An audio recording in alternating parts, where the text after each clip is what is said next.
Vous ne regardez pas la guerre des étoiles. Ce que vous voyez en ce moment, c'est le générique d'un film qui a été tourné 22 ans avant Star Wars, avant la guerre des étoiles de George Lucas. Bien évidemment, c'est un hommage que George Lucas a rendu à ce film qui est un petit bijou de poésie. Il s'appelle Planète interdite, Forbidden Planet. Si vous ne l'avez pas vu, il faut le voir de toute urgence. Ce film, tourné donc en 1956, c'est l'époque où on ne dispose pas de tous les moyens actuels, notamment depuis l'invention de l'ordinateur. Aujourd'hui, que seraient les films sans la fameuse CGI, Computer Generated Imagery? Bon, je l'ai plus ou moins bien prononcé. La CGI, c'est l'image assistée par ordinateur qui a totalement colonisé le cinéma mondial, hélas. Personnellement, j'ai l'impression aujourd'hui, quand on voit des films d'action, des films à grand spectacle, comme on disait autrefois, de regarder un dessin animé. Ce que l'on voit à l'écran n'existe pas. Il y a là un petit hiatus qui fait que le spectateur est un peu bluesé, est un peu dupé. Et d'ailleurs, cette sensation a été à l'origine du délaissement des salles de cinéma par un certain nombre de spectateurs. Celui qui s'en est rendu compte, c'est Tom Cruise, avec son Top Gun Maverick. Il est allé à contre-courant de la CGI en ne filmant que des images tout à fait vraies, qui sont la réalité, puisqu'il pilote lui-même son avion de chasse. Je referme la parenthèse.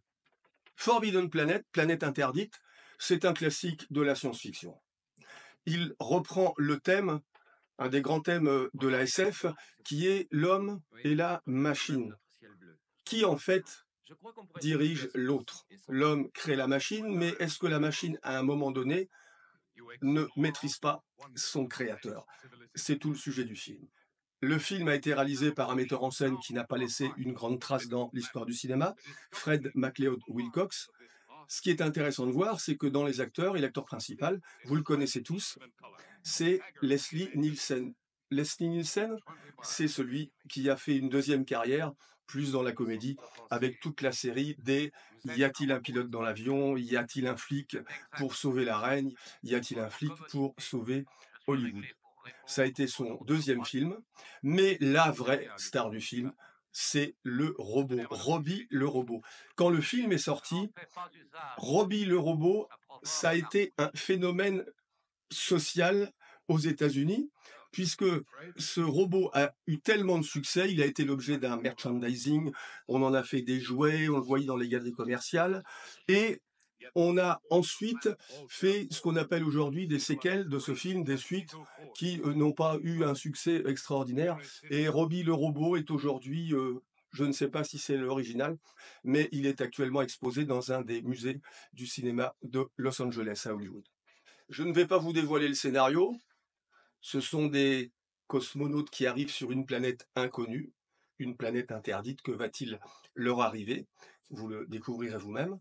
Ce qui est amusant de savoir, c'est que le scénario de ce film est inspiré librement, c'est le mot, de La Tempête de William Shakespeare.